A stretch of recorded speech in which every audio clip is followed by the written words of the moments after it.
On Friday, we were relaxing at the local dive after a long day of work. We contacted the bar. The four of us were listening to Bill Chapman tell again how he had recently found that his wife of 25 years had an affair. The other three had promised him their support and frequently mentioned the cost of divorce if he chose to pursue it. The four of them were lifetime friends, and I was invited to join their group shortly after arriving in their small town. All five of us had been in the Marines. Over 10 years ago, I had thrown a dart at a map on the wall and ended up at the coastal town of Spam. Upon my arrival, I purchased and expanded the lone grocery store for miles, using a freshly constituted offshore LLC. Back then, Spam was a logging town with a population of roughly 1,000. The nearest town was over a half-hour distant. Within a year, I had expanded the business, obtained a liquor license, and increased its size. The gas bar arrived later. The store carried all of the necessities. I now had 8 full-time employees and 6 part-time. It took me a year to start building a log home on land I purchased at a tax sale on the outskirts of town. My 4 pals had spent hours assisting me in designing it because they all worked at the mill. I was able to buy raw logs to bark directly at wholesale costs, saving me a lot of money. As a result, I now owned a 3-bedroom, 3,800-square-foot log home with 2 levels that overlooked the village and the coast. They just had one issue with me. As far as they knew, I had never married. I hadn't dated since my arrival. The rumor mill described me as a clothing closet men's man. Although no one had ever seen me make a pass at anyone, the women respected me, but soon realized I was a bachelor and would remain such. I was someone everyone could trust, and they did. Everyone had a lot of questions about me, but they quickly discovered that I was a very secretive man who wouldn't reveal much about my background. I set up the LLC such that the corporation would pay all taxes. Anything I took out for personal purposes came from the retained equity. So when I filed my personal taxes, it stated that I had no income. I paid for everything in cash or using a debit card. I did not even have a personal credit card. The only difference was that I started using my second name instead of my first. The sign at the entrance to our village read, "Next Stop, Japan." Because of what had transpired in my past, no one knew I had arrived from New York, 2 states away from the coast of Washington. I've often wondered what type of moron would name a place bosom. After the second beer, we broke up since Bill's eldest son was returning home from university that night, accompanied by his fiancée, Bill's wife, who had traveled to Seattle to pick them up. We were all invited to a cookout on Saturday to celebrate his graduation and engagement. Bill wanted to be sober and waiting when they arrived. After all, he didn't want his prospective daughter-in-law to think he was nothing more than the village drinker. Stephen had been hired by one of New York's largest investment firms, and we all knew how proud Bill was. As usual, I was the last to arrive, fearing that one of my friends' wives might have brought someone along to set me up. They treated it like a game because they wanted to know if I was straight or not. Their lack of knowledge simply fueled their interest, so I was usually the last to arrive and the first to depart. Bill's wife, Connie, noticed me driving up in my old 1940 repaired Ford truck. It made me happy and proud. "You got to meet Stephen's girlfriend, a redhead," she said. "Jennifer is 22 years old with 2 sisters and 3 brothers. I fell in love with her as soon as I met her. One look at her confirms she is someone you want to know. I've already discovered that she has a heart of gold. I wanted to warn you since we both know that seeing a redhead makes you silent, distant, and unhappy. I've often wondered if a redhead terrified you in the past. I do not know, because you refuse to open up about anything. Grab a nice beer and join us in the backyard afterward." But when I went out to their backyard, I discovered that the entire team was present, including all of their children and a few extras. Stephen noticed me and went up to give me a big embrace. After thanking me for the umpteenth time for supporting the cost of his studies, he led me into the crowd to introduce me to his girlfriend when he called her. Jennifer turned towards me. My face turned completely white. I grew rigid and strained. I looked like I was seeing ghosts. My first instinct was to walk the path of life. Something forced upon me was about to be revealed. I wasn't sure I could stay and face it. Jennifer was always like a miniature version of her mother. Jennifer was one of a group of identical triplets. They last saw her in the morning. I had caught her mother and brother making love in our master bed like 2 dogs in heat. I was so nervous that I couldn't speak. She, like her mother, was a natural redhead whose figure exuded sexiness. At 5'6", she was smoking hot with curves in all the right places. Like her mother, the curve of her buttocks and hips was her most valuable asset. When she saw me standing there, a man would walk around with a permanent hard-on. Her baby blue eyes glowed as if they were heated. Her tears immediately began to flow, but it was the largest smile on her face that told me. They were quite happy. I was on the edge of losing it because seeing her as a gorgeous adult confronted me with anguish, grief, and loss. That warm smile reminded me of how much time I had missed with my children. My God, I do not believe it. Jennifer screamed through her cries, expressing her pleasure as she ran towards me. You are alive. I knew it. My heart would never let me think you were dead. We were all informed by your relatives that you had died, and no matter how hard they tried, I refused to believe it. The silence was so loud that we could hear the breeze. Everyone had a shocked expression on their faces. Nobody had a clue what to say. They must have been wondering what this was about. Everyone was taken aback as Jennifer rushed into my arms. Stephen, breaking it, stated, You know, Charlie, how Charles's full name is Jonathan Charles Barnes III. Jennifer spoke between sobs. I know. Since he's my father, I'd recognize his face anywhere.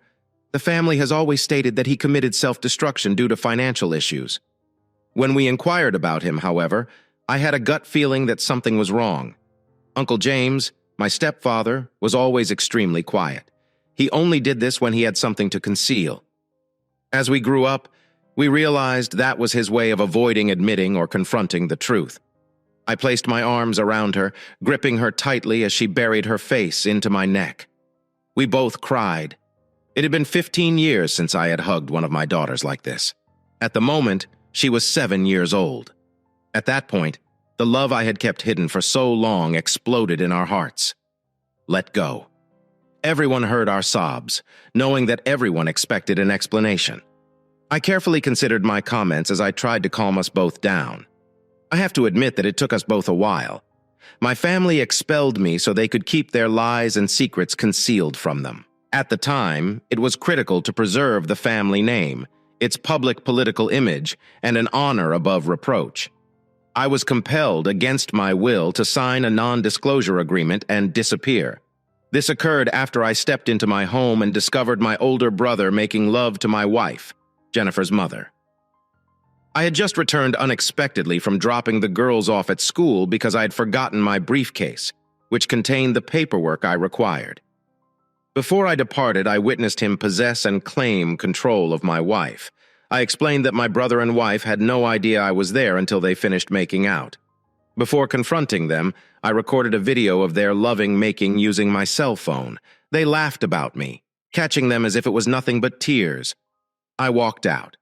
They exhibited no guilt or regret, but after showing the judge my video of them, my grandfather, her family, and I agreed we needed to clean up the situation so that they could all safeguard their crucial political careers.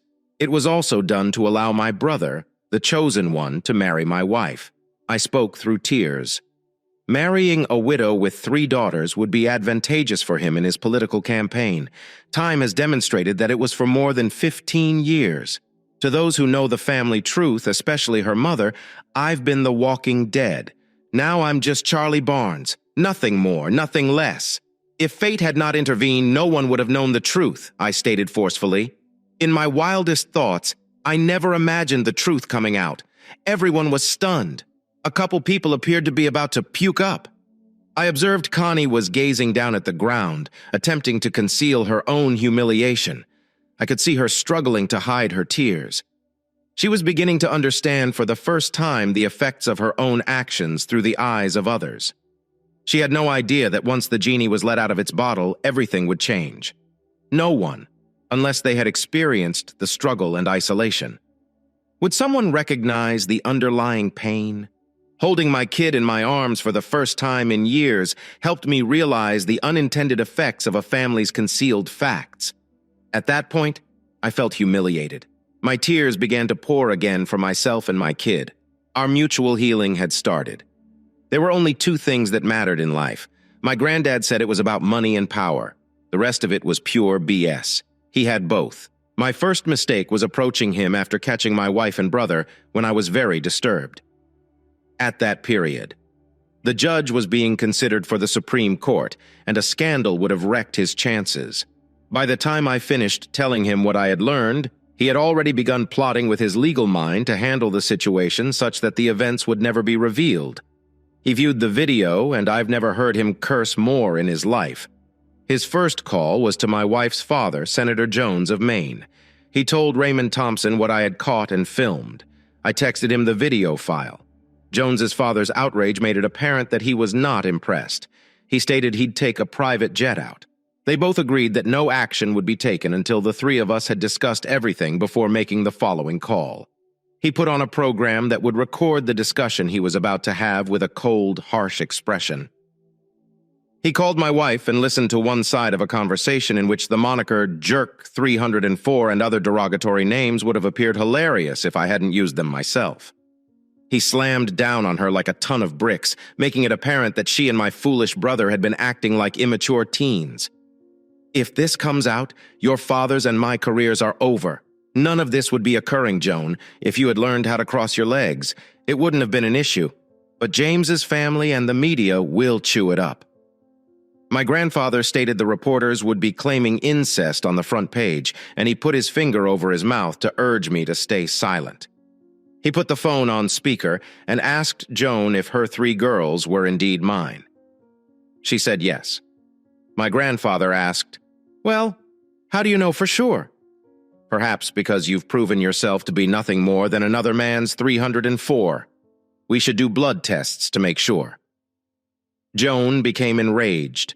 She stated that the affair with James began 3 years ago and that there had been no others. The judge asked, "Why should anyone believe what you say?" She explained that she was on the pill since she didn't want any more children. So, as far as we can tell, James was not your only lover. My grandfather then said, "Do you love John?" She replied, "Yes, I have always loved him, but that has changed. I used to love him in the same way that a woman would love her husband, but now it's more like a sister loves her brother." Those words tore my heart out. The judge could see my anguish. It was as though she had stabbed me in the heart. Joan explained that the judge, who was now enraged, had observed my sorrow and tears. I guess James and I are to blame for it. If I had worked as hard on the marriage as John did, this would never have happened. James noticed my sexual attraction to him before John and I married, and he pursued me after he moved in. Joan went on to say that they had let their physical desire to one other guide them. It boiled over, and I eventually gave in to his continuous attention. With Jim residing with us as he began his civilian life and John on his numerous business trips, our ambitions drove us to where now. Initially, it was primarily physical. We hadn't realized we'd fallen in love until it was too late. By then, we didn't want it to end. We were satisfied and kept it hidden from his brother. We didn't think it through. I don't believe we intended to hurt John. We didn't know what we were going to do until John caught us. Sadly, I could tell by the sound of her voice that she felt neither sorrow or remorse. There was nothing. I have no regrets. She wasn't even embarrassed that they'd been caught. My grandfather noticed the tears pouring down my cheeks. Their destruction of my world was now complete. My grandfather then inquired, "Do you love James again?" To confirm, John said yes. After catching us, John went away. James asked me to be his wife, and I consented. My grandfather responded. So James has taken away his younger brother, his wife, his children, and his life. What type of man would do that to his younger brother? What type of woman would let that happen? How could either of you do that to another person? Do you believe John deserved this jerk? Joan stated, "We will not deny John his right to see the children when our schedule permits, because James intends to run for political office. So whatever we decide to do, it must be done softly and sensitively in public. James will have to be their new father. John will be the distant uncle. As you are well aware, the courts are still hesitant to award sole custody to the father." My grandfather then stated, "I suppose the only thing I have left to say to James or you is that after we have resolved this matter, I never want to hear from either of you again. In my opinion, both James and you were dead." He then slammed the phone down in fury. I had never seen him look so angry at me. After a few moments of silence, my grandfather remarked, "Remember the hurt, the pain, and your loss they have for all intention. You have made it quite plain that you have been written out of their and your own children's life. It would be better for everyone right now if you died, because that is how people perceive you. They care more about what they flush down the toilet than you do. Do you think they purposely set themselves up to get caught? Through my eyes? It looks like they did. If it is true, it is freezing. The day will come when you will have the opportunity to exact revenge. When it does, show no mercy. Take no prisoners, but leave them devastated and alive. Remember that dogs always return to their vomit. Darn it, I wouldn't have believed it. But she is a deceitful, filthy jerk. She should have been a politician. I wish killing was legal because I would kill your brother with that." My grandfather smashed his fist against the wall, shattering his hand. "Remember, Jennifer, it wasn't my choice. The two families concluded it was best for everyone, after listening to your mother's phone conversation with the judge. Joan and James have put both sides of the family's jobs and lifestyle at risk. I knew that they, too, needed to be safeguarded," I explained, still holding her in my arms. "I can replay that talk for you later. This will explain a lot of things. But for now, we need to relax and enjoy the rest of this beautiful day." Jennifer lifted her head from my shoulder and kissed me. Then, when she removed herself from me, she grabbed my hand. Turning to face her future husband, she addressed Stephen, "My love. Thanks for bringing me here. It reintroduced my father into my life. Dad, don't leave without speaking to me, okay?" I lovingly kissed her cheek. I agreed with that after finishing the rest of the bud. I let out a large burp. Everyone let out a loud roar. I overheard Jennifer's comment. "Now that is the father I know." He used to repeat the entire alphabet in a lengthy, loud burp. Bill and I went back to get some cold ones. Jennifer was never away from Stephen, yet her gaze was always fixed on me.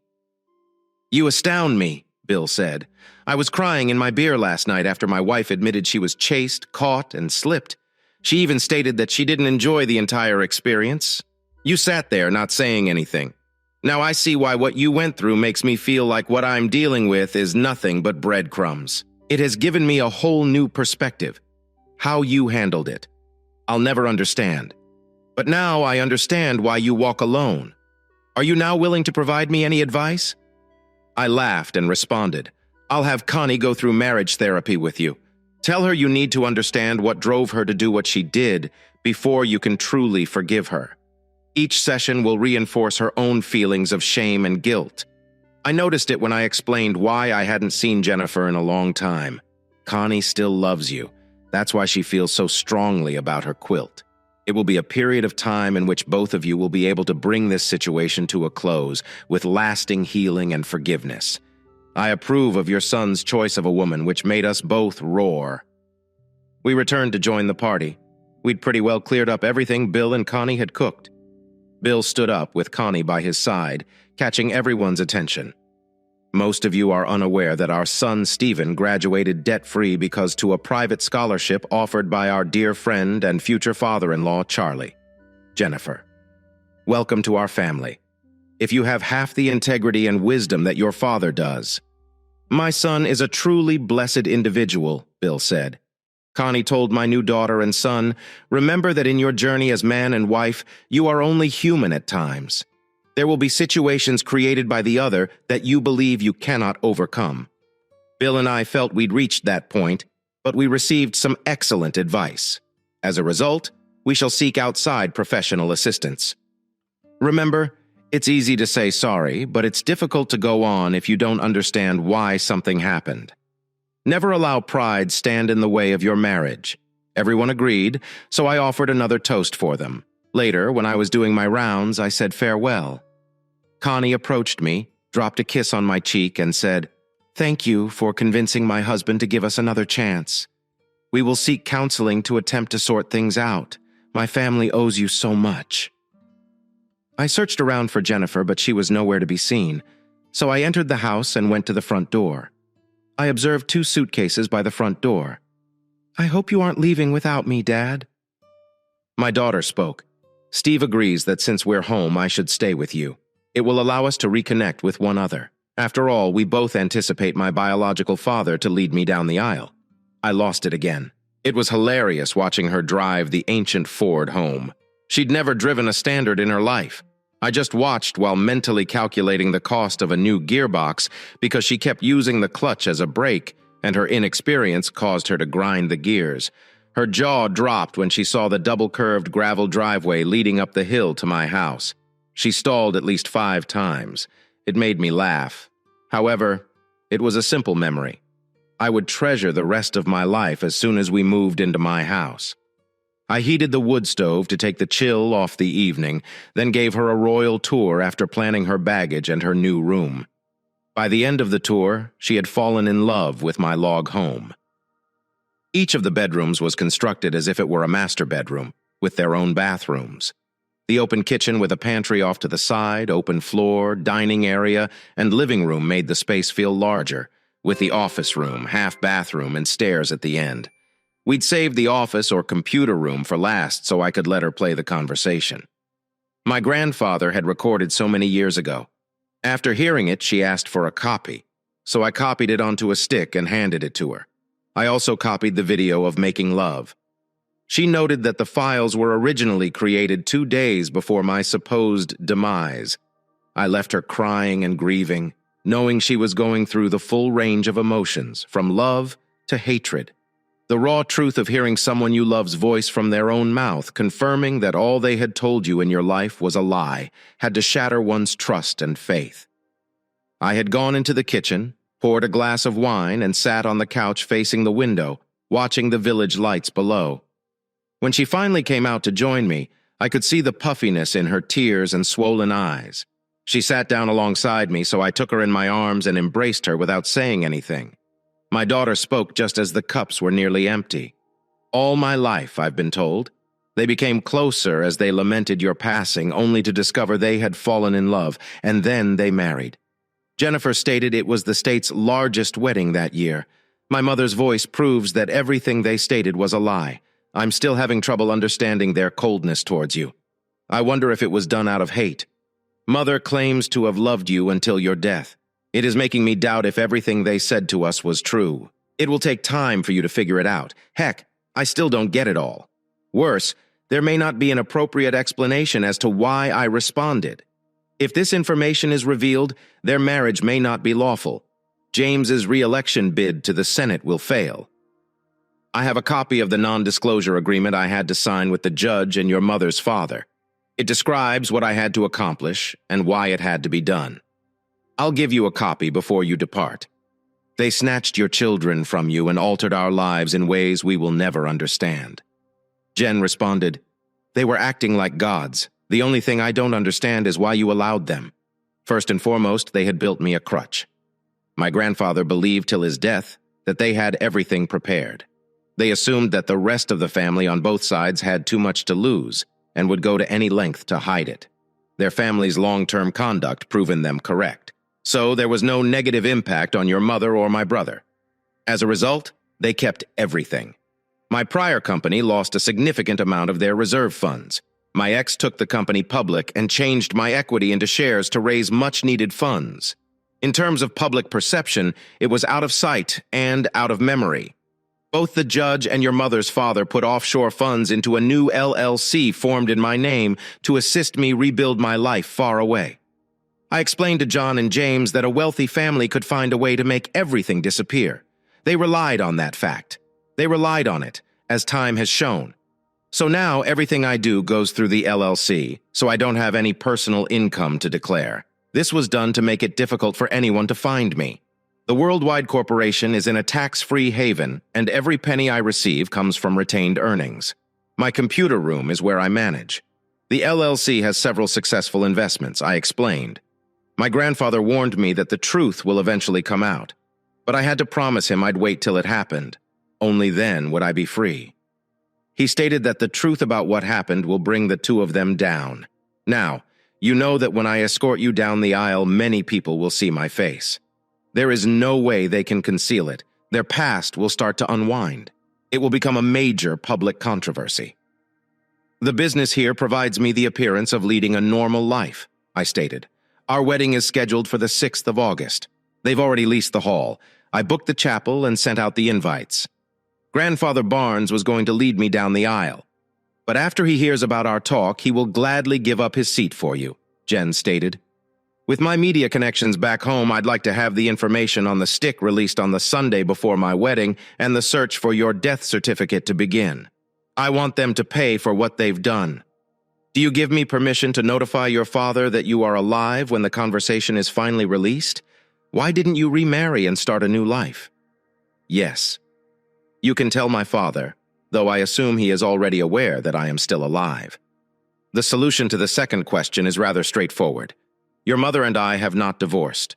I replied that I was not legally dead. Thus, I could not remarry. In my heart, I couldn't let my desires and needs to harm another person. The price I had to pay was to live a single existence. My ideals, ethics, and standards would prevent me from behaving in the same way. I told her it had finally hit home since Jen's face revealed the element of surprise for the first time in her life. She recognized the differences between her mother, my brother, and me. She had to realize that the difference was like night and day. Dad, you've been imprisoned. They deprived you of your life and children. They made it hard for you to form a new family. You were put in a box and compelled to play their games according to their rules. You are free, yet it is still constrained. Does this make sense? Jen asked. Yes, it does. However, it was equally my fault because I might have refused to go along. I responded. Instead, I decided to prioritize the needs of the entire two families. I left her and returned to the computer area, where I took a large binder from the wall-mounted shelf. Returning to her, I set the binder in front of her and instructed her to begin looking while I refilled our glasses. Jen was amazed. It was a binder book filled with her entire life's recollections. Every announcement, public appearance, location where she played, and copies of her report cards. I had documented everything I could about her life. I'd got it all. She was startled by how much she'd forgotten. We talked till the early hours of the morning as she expressed her perspective on the experiences I'd never shared. She went to bed knowing that she will always be cherished by me. I told her that I had a binder just as filled for each of her sisters and that I planned to share it with them someday.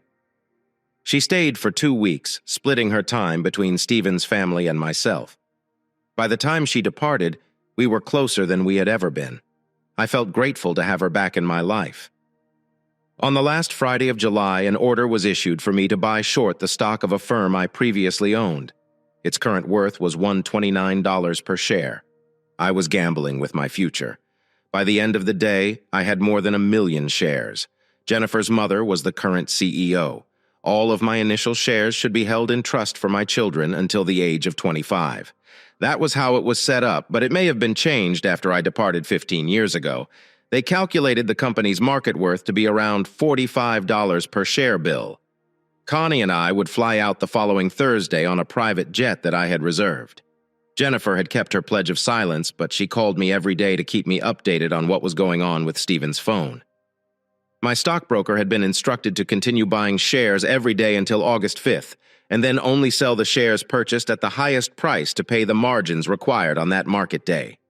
The exchange between the deceased judge and my wife made headlines Sunday morning, along with a video of Joan giving up her body and soul to my brother. An erotic website crashed because the video became too hot. The Democratic media gobbled it up big time.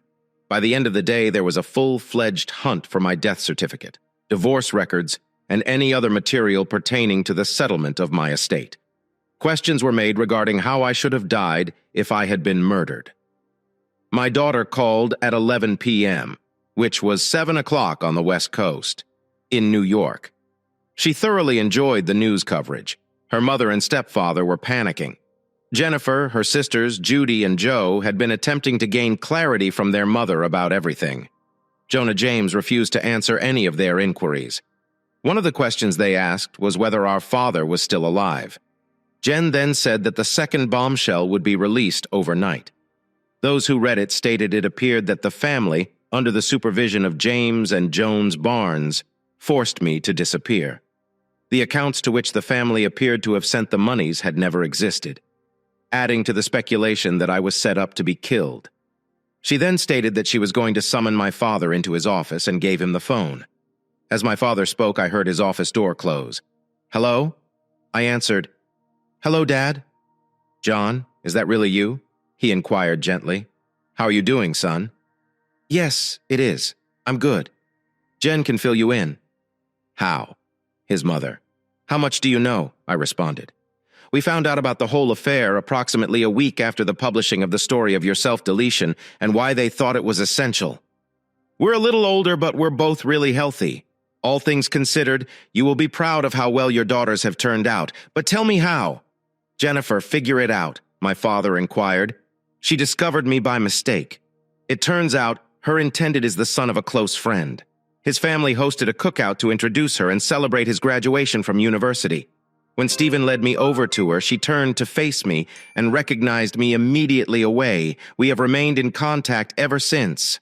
I claimed I needed to stay hidden until the wedding, so I'm flying in on Thursday night with the groom's parents and family. Do you believe I can stay hidden if a chopper drops me down at your estate? I'll make sure the landing pad lights are on, and we'll give the personnel a few additional paid days off. Your mother will be pleased to make a couple dinners for the two of us. Please notify Jen of your expected arrival time." My father told me after a few words that he was not going to tell my mother. He wanted it to be a total surprise. Early Monday morning in the European markets, according to Facebook, and share values of my old company had plunged by more than $20 at the opening bell. I purchased another 1,000,000 shares for $101.01 each, buying them short that afternoon as prices continued to fall. I placed a buy order for 4,000,000 shares at $1.45 per share, hoping to get it to bottom out and then sell all of the shares I presently possess at $1.65 per share. The mass media mania led by CNN was destroying James and John Barnes and everything associated with them. Incest and possibly murder in the preparation of a cook dominated the printed page. James Barnes, a Republican, let CNN's Anderson Cooper rage and rave like a crazy, milking the situation for all it was worth. CNN's ratings were enormous. They had a large gathering of reporters parked outside their front gates as a result of what the media had revealed. On Thursday morning, the FBI revealed that it was investigating my disappearance. My old company reported that its CEO, John Barnes, had taken a buyout. Everyone knew she'd been forced out. Her involvement with the firm was ruining them. The stock's value began to stabilize at $1.35 per share. On Friday afternoon, the stock started to rise. However, personal issues for my brother James Barnes began to emerge. He was now subject to a Senate ethics probe. There were hourly calls in the Senate and in the media for him to quit. In his only public appearance, he repeated the story of how John and he had been seriously involved. Only after my reported self-deletion did I realize that the conversation between the former judge and his wife had to be made up. The footage of them making out had to have been made later. CNN announced that they would conduct a voice audit to determine if the voices of both sides in the discussion could be authenticated. They discovered a video of James publicly proclaiming that I had committed self-destruction and highlighted the fact that no death certificate had been discovered as of yet. On Friday, Jones's father announced his abrupt retirement from the Senate owing to chronic health issues. His daughter's long-term actions had brought him down. For him, it had gotten scorching. On Friday, the shares of my old company closed at $1.59 each. My purchase of the shares for less than $1.45 had been finalized at dusk on Thursday night. The chopper began its descent as it lowered itself. After the pilot had shut down, I could see my parents heading out of the back of their house to greet me. I emerged from beneath the whirling blades and scooped up the luggage. He'd gotten out. As soon as I had cleared the rotating blades, I straightened up and let my mother see my face. My father had to support her when her knees buckled from grief and shock. It had been more than 15 years since I had seen their faces. Mom kept crying. "My baby has arrived home." She spent the next 2 days acting like an overprotective mother hen, attempting to fatten me up because she thought I was too thin. Homemade dishes have never tasted so amazing. At 5 minutes to 2, Jennifer stepped out of the church entrance on Saturday, signaling that I should depart the limo. As I climbed up the stairs towards her, a CNN reporter captured me on live video and inquired who I was. I turned around and, with a straight expression, remarked, "I am the walking dead." I then moved forward to stand next to the bride. Jennifer looked amazing, after kissing each other on the cheek. We strolled arm in arm. Each of our faces expressed pride. The cameraman had caught it all. I captured John's shot from the rear, and her bum still looked amazing as she led the bridal party down the aisle to the front. She didn't look particularly horrible from behind. She still held a bomb. A man would die for this. The flower girl's ring-bearers followed, dropping rose petals as they proceeded. Joanne came next, and Judy was slightly ahead of us. I advised Jennifer to relax, which prompted Judy to look back. I lifted my index finger to my mouth, telling her to be quiet. Judy mouthed to her sister, "You discovered Dad holding back tears shortly before entering the main part of the church." Jennifer simply nodded her head, her face shining with excitement as she looked up at Stephen. I observed everyone was wondering where the best man was. They were unaware that he was walking his bride down the aisle. I observed Joan take her seat next to a man I thought to be James, if time had truly transformed him. He now had the traditional parent body and a bald spot on his head. Jennifer and I watched Joanne mount the steps in her place. Then she turned towards us as the tears began to pour. She put her palm over her lips to suppress her screams. It was almost as if she couldn't believe I was real. Then Judy was by her, holding her hand, and whispered in her ear. She, too, shared her sister's tears. I let go of my daughter and watched her climb the steps until she stood next to Stephen. "Who gives this lady away?" The father spoke. I replied, "Her mother and I do." Then I stepped inside and stood alongside Steve. The ceremony was amazing. Many people said it was the most emotional wedding they had ever witnessed because my 3 children's faces were filled with tears of delight. I couldn't help but notice that my daughter's mother and brother's features were absolutely white. Neither of them could look me in the eyes for the entire ceremony. Their gaze was focused on the evening events. I was asked several times how I came to be my son-in-law's best man. Had I introduced the two when we signed the form to register the marriage certificate? The Catholic father was taken aback when I signed my legal name. Almost all of the witnesses to this marriage who had previously known about me now knew that I was alive. Even though nothing was said, I could tell that cell phones were being utilized all over the place. We then discovered there had been 3 live broadcasts. The judge is the senator. By the end of the day, the plans had been put into action. Both perceived the situation as a mess. That would scandalize both families in every way. After serving in the Marines until shortly after the birth of the triplets, it was decided that I would be called back in. So for more than 3 years, I was hidden in plain sight, battling the Taliban with brothers in arms. There was no mission that I wouldn't volunteer for. They claimed I had been driven. I had a reputation for being extremely hardcore. However, it was a malfunctioning set of body armor that ultimately did him in. As a result, I had 8 bullet scars on the front of my chest. I'd just escaped with my life after receiving my discharge papers. I was a major, but not anymore. I'd traveled to the Cayman Islands to restructure my finances before determining what to do with the remainder of my life. The judge in my grandmother's case had met me on the family estate. My grandma suggested that if I couldn't decide what to do, I should take a chance and throw a dart on a map to see where it led. That dumb suggestion had led me here. The celebratory line was hilarious. Judy and Joan stood on either side of me. They took full advantage of the opportunity to introduce me to everyone. Their features glowed with pride. Nonetheless, I didn't feel right in a tux. Joan and James were the last to pass through. Stephen was polite, but Joan wasn't, as she appeared to be in complete astonishment. "Mother Jennifer said you should know. Dad didn't find me.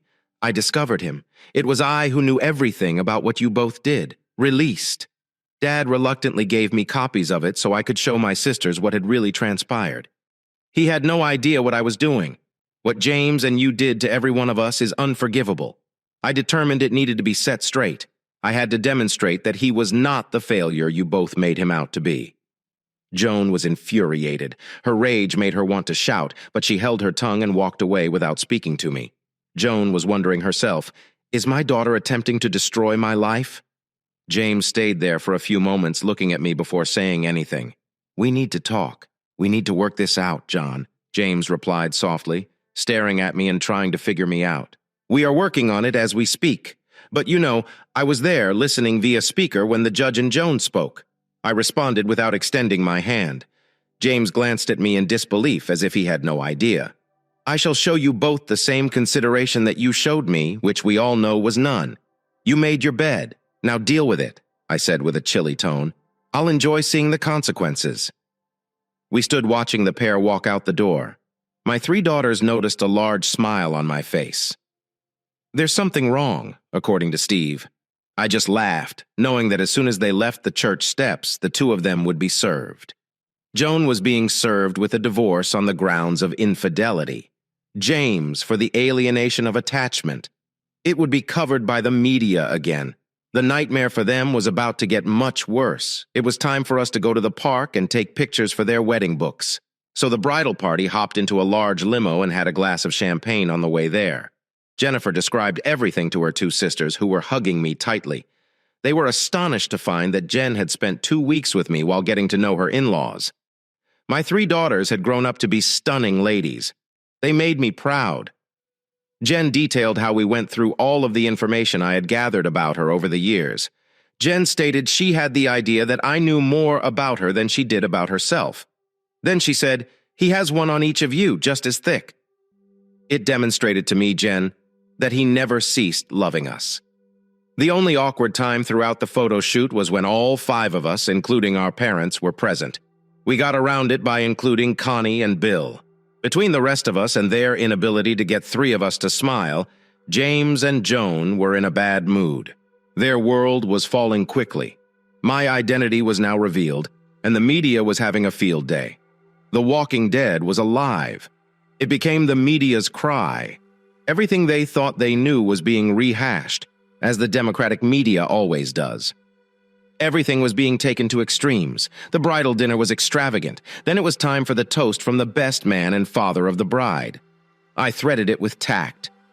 I explained honestly, saying that because to his lovely parents, whom I considered closest friends, we had formed a deep link, and that I saw him as the son I never had. I went on to relate some of the amusing circumstances we found ourselves in and how they had brought us closer together. I must admit that when he introduced me to his bride, I was taken completely by surprise. I concluded by adding that I hoped they had the insight to grasp and hang on to all of their dreams. My mother's face lit up with pride when Stephen stood up. I nearly lost it. He began by remarking, "It's rare for a groom to say that his father-in-law is his best friend. Jennifer's father funded for my post-secondary studies and has provided guidance through many difficult periods." That day in June, I realized that John was Jennifer's biological father, which shocked us all. I'll never forget my father's words when he said I had to be a lucky guy to have Jennifer as my wife to both of my fathers. "I'd like to thank you for making me the man I am." When the bride and groom began their dance, they dominated the room. To this day, I have never seen a more gorgeous bride. Judy and Joe kept me on the dance floor, both wanting to spend as much time with me as possible away from my mother. They had complete control over my time. The master of ceremonies appeared on stage to declare that it was time for the bride and her father to dance. Before we proceed with the bride's and groom's approval, I'd like to offer General David Bloomberg the microphone. The general walked forward. He stated that he came coming to present 3 medals to Hard Hat Charlie. I had to laugh. Hard Hat? Charlie was a major in command of a SEAL platoon. He stated that they had gone on a mission that is still classified today, only to discover upon arrival. It had been an enemy trap. Our assessment of the scenario had been completely erroneous. The 2 platoons that accompanied them were likewise stuck. They were encircled. Man 4 guys underwent an investigation into the bungled mission. They described it as a modern-day Custer's last stand. After 2 days of intense battle, with our soldiers nearing weariness, word came down the line to load up their bazookas to the brim and send them along. A typical Marine can carry one of them, along with all of their equipment. Hard Hat. Charlie had removed all of his clothing and accessories. He wore nothing except his bulletproof vest, helmet, boots, and underwear. Everyone let out a loud roar. Everyone around him said he was crazy, but he told his second-in-command, "Win or lose, if we don't gamble, we'll all perish. Because to everyone I care about, I am already the walking dead. At least I'll die in my boots. I must give my guys a fighting chance." He armed his body with 2 of these bazookas. After throwing a bunch into a clearing, he put on his helmet. He put a cigar in his mouth, rose up, and proceeded into a clearing, letting those babies rip. His first hit was on an ammo reserve, causing several explosions to spread throughout, scattering the well-hidden opponent. After shooting a few more shells, he swung around and shot a few more shots into pre-selected targets up the slope. He was hit 23 times while firing before collapsing, but only 8 of those were serious. The enemy's back was broken as a result of his actions. They ran like dogs. To this day, every man who served alongside him says that he was the sole reason they survived. So I'm here to award Major Jonathan Charles Barnes with 2 Purple Hearts and 1 Silver Star, the 3rd. My only regret is that I was unable to perform it in front of his troops. I walked up and the general pinned them on before saluting me. My parents and 3 girls were really proud. My daughter Jen finally took me to the floor for the father-daughter dance. She'd selected an old sicko song, "Your Father is Home." It was a highly emotional dance for both of us. They announced the son and mother dance. I went over and asked my mother to join Stephen and Connie on the floor. You could tell how much it meant to her. It was written across her face. Later, the bride and groom left to change into their going-away attire, and when they returned, Jen discovered an envelope addressed to the bride and groom on the floor next to her. Inside was a cashier's bank draft for $2 million made out to the 2 of them, with the inscription, "Follow your dreams." Jen took the initiative and started the ball. My signature appeared on the draft. I slept in until nearly noon on Sunday, having gone to bed about 6 a.m. after the wedding reception ended. Judy and Joanne had taken me to a late-night Chinese restaurant for a midnight supper. Before we went to bed, both daughters requested their first private time with their father. We had swapped phone numbers and current addresses, and my beloved girls had agreed to spend a few weeks with me at home after a crap, a shave, and a shower. I had dressed in my typical attire: blue jeans, a white t-shirt with a blue jean long-sleeve shirt left unbuttoned and hanging down the sides, black socks, and cheap Walmart running shoes. Brand names and high fashion did not interest me. I felt the richest when I was dressed like this and drove my vintage Ford pickup.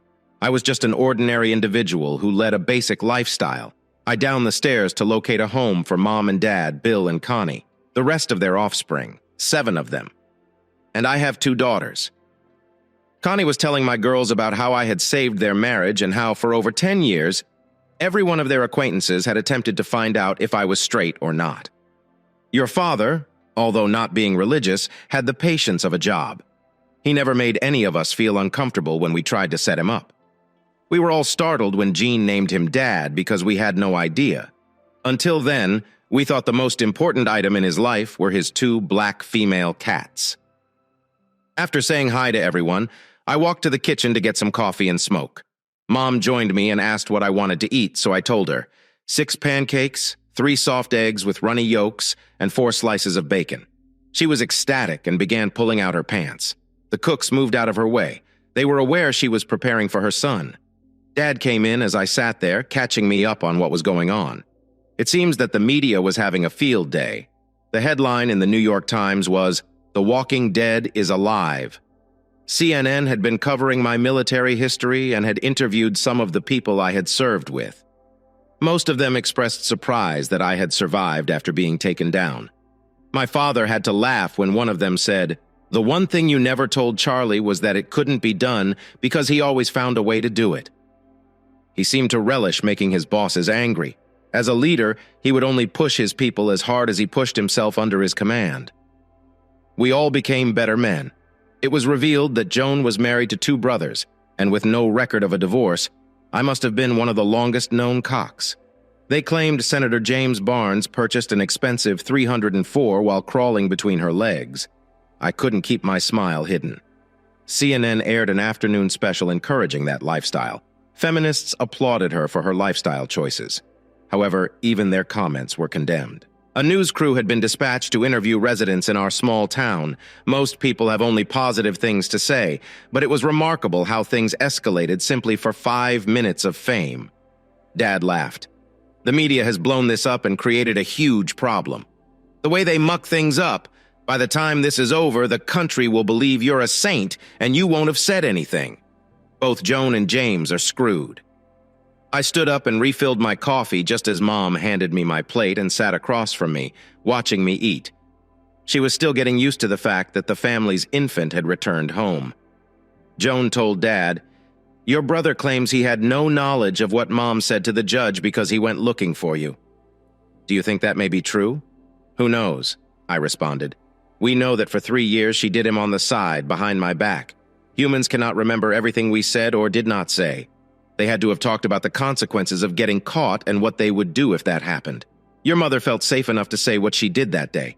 She was mentally prepared for what occurred. Her own choice of language demonstrates it in any case. They expected the family to handle it. They used us all. God. Joanne said you looked at it. Not personally, but in terms of how it affected everyone in their immediate surroundings. This paints a different picture. So who figured it all out?" "Mother James. James has never been a leader. Even in the Marine Corps, he played things safe. Your mother and I are both action-oriented individuals who are willing to take chances, so it had to be her." I responded. "Jennifer informed me that your gift last night, if handled correctly, would set them up for life.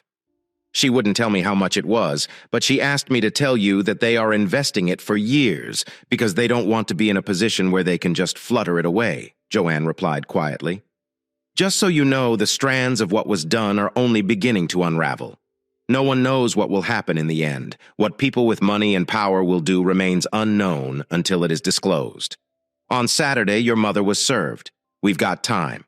I said, "Your sister is being really wise. When your sister and you marry, you will receive the same amount." "When did she receive the paperwork?" Joanne asked.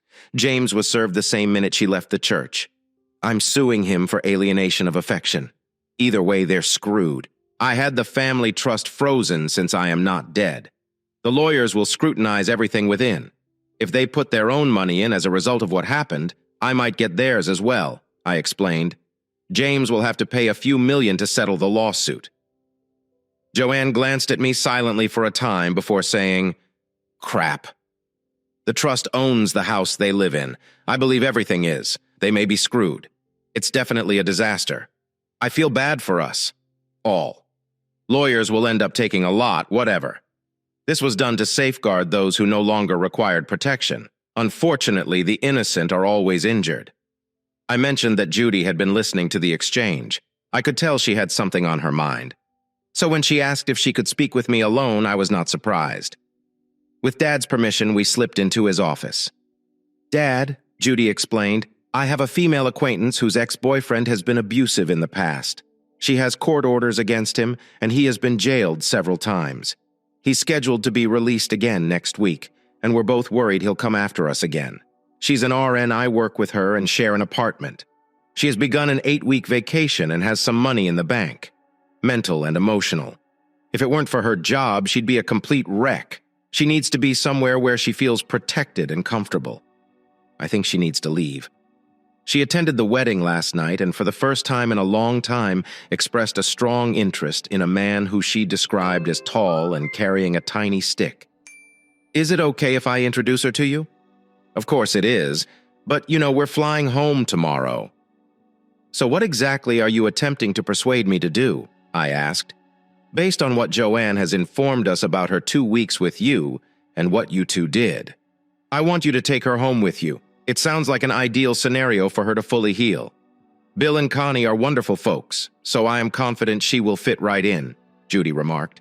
"If you are unwilling to do it for her, will you do it for me? She that essential to you?" I said, "So who is this dude she's interested in?" "Yes, she is. I regard her as an elder sister who should have married a wonderful man years ago. The man she is interested in is you." She laughed. "With your past. I know you can keep her safe, my dear daughter. Are you attempting to set me up?" I laughed back. "Remember, I'm elderly. You can answer this for yourself." "She'll be here in an hour," she announced with a wide grin. "Remember, Dad? The age does not matter. The things a guy will do for his daughters." Joan and I had married right after she got out of high school. Her father introduced me to her while he was on an international tour. I was in my second year, and she was 15. For me, it was love at first sight. I joined the Marines with my father's persuasion and approval. At 16, it took to it like a fish in water and excelled. My drill sergeant claimed I was old before my time.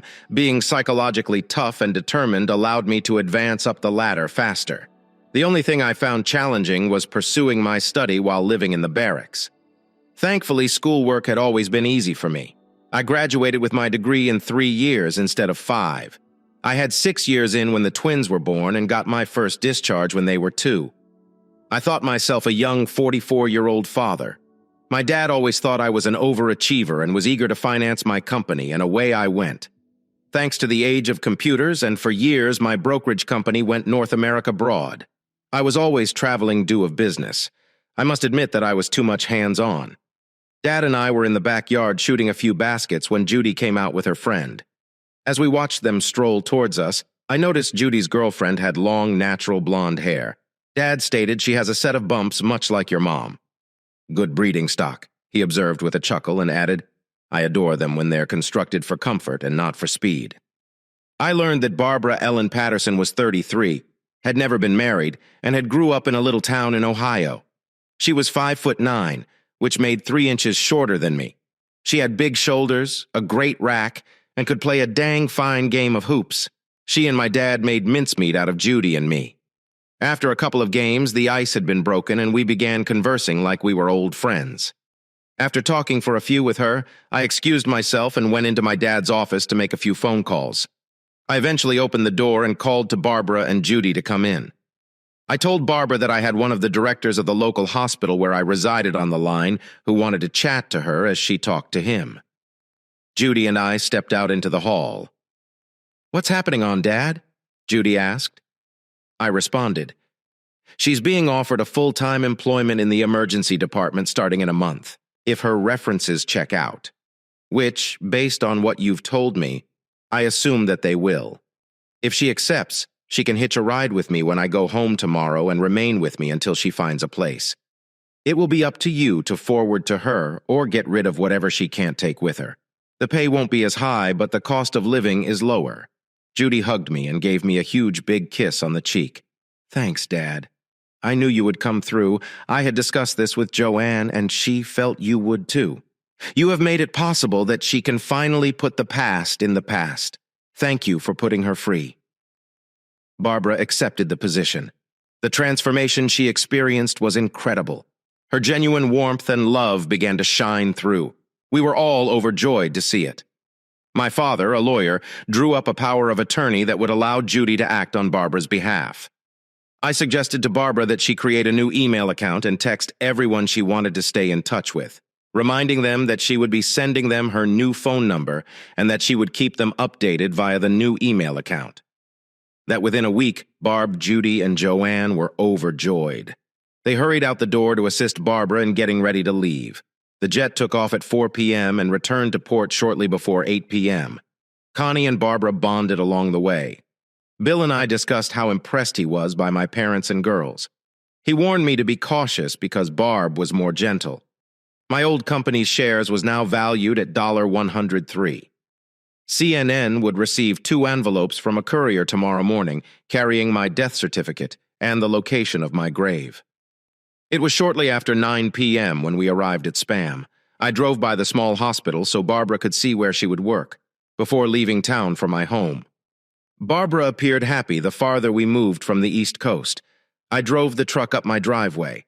I realized I needed a second vehicle, Spasms. The population was now around 3,000. It was developing into a tiny tourist town. Before getting her bags, she told me that she hadn't been in a log home since she was a child, and we strolled out to the front yard so she could see how my house looked over the hamlet below, with the log mill, boats, and docks, as well as the endless view of the Pacific Ocean. She loved the postcard image. As we entered the house, I informed her that dusk would fall between 9:30 and 10 o'clock. I informed her she was the second person to ever stay at my house. We had no idea she was never going to go. I was up before Barbara on Tuesday morning. It still surprises me how gorgeous and rejuvenated she looked when she walked down the stairs that morning. It was as if she had stepped out of the clouds and into the sunshine without makeup. She exuded rustic style, clad in blue jeans and a tank top. She'd blend right in with the coffee in the urn, sleepyhead. I said, "Sugar's on the counter." "The box in the refrigerator contains half and half." "And good morning to you too," she said. "Is there anything new in Charlie's world today? Let's turn on CNN to find out." I replied with a smile. I used the remote to turn on the TV while watching her make herself a cup, then looked in the fridge and the cupboards. She insisted that we go grocery shopping if she was going to cook. I overheard her telling herself, "It's a beautiful house, but it needs a woman's touch to transform it from a bachelor pad to a home."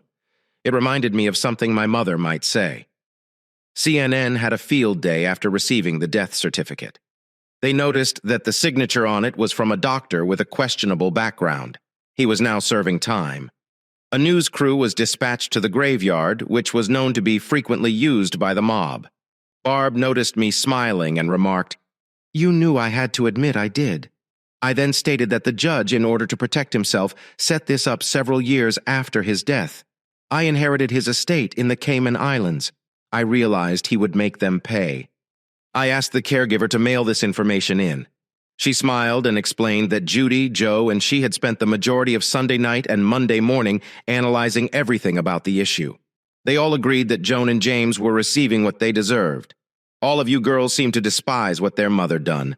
Your daughter made it clear that if I did anything to injure you, she would hold me accountable. All three of them believe you can walk on water." I had to pledge.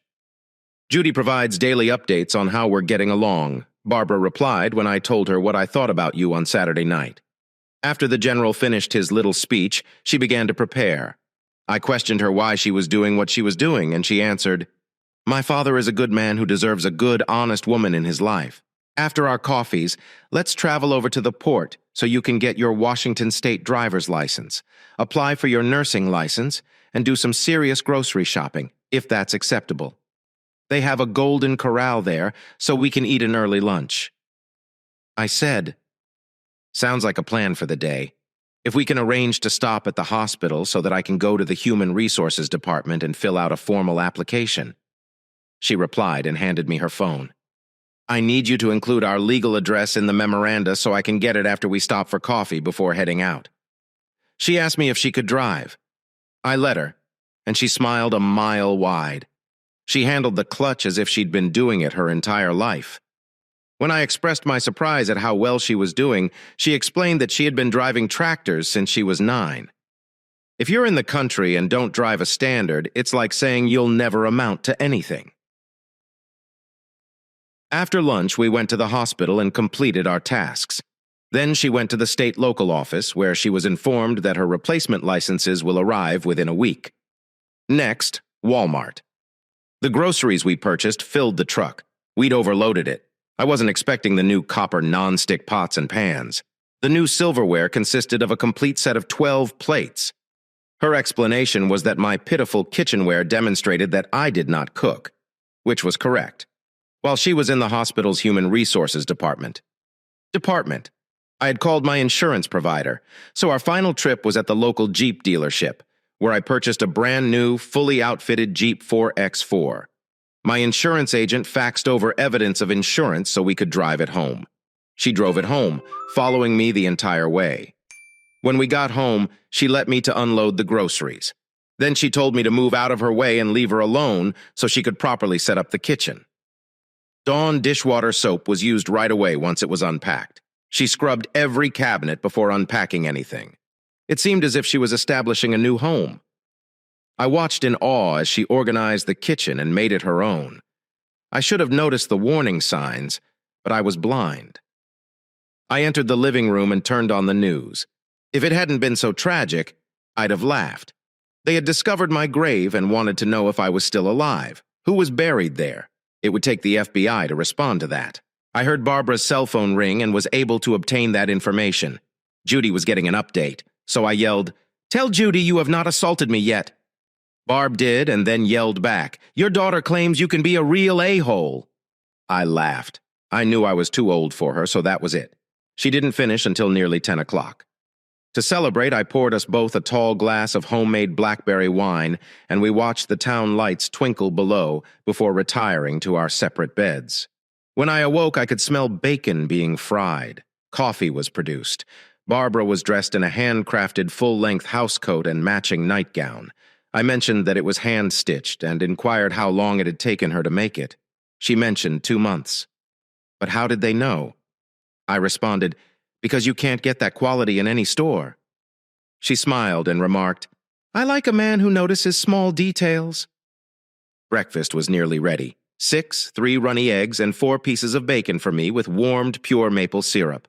I inquired how you knew that was my favorite. She said, "Your mother told me, but you can add the eggs to your own pancakes." She laughed.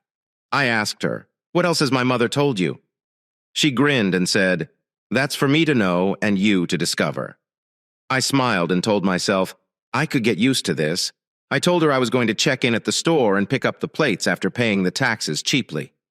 She said that was all right since she had found the tape measure in my toolbox in the pantry and was going to measure blinds and curtains before I left. She kissed my cheek and added, "Remember, dinner is at 6 and always will be when I'm not working." Then it struck me. She wanted to make this a home, not simply a place to sleep. I returned at midday and loaded the plates into the Jeep before coming inside.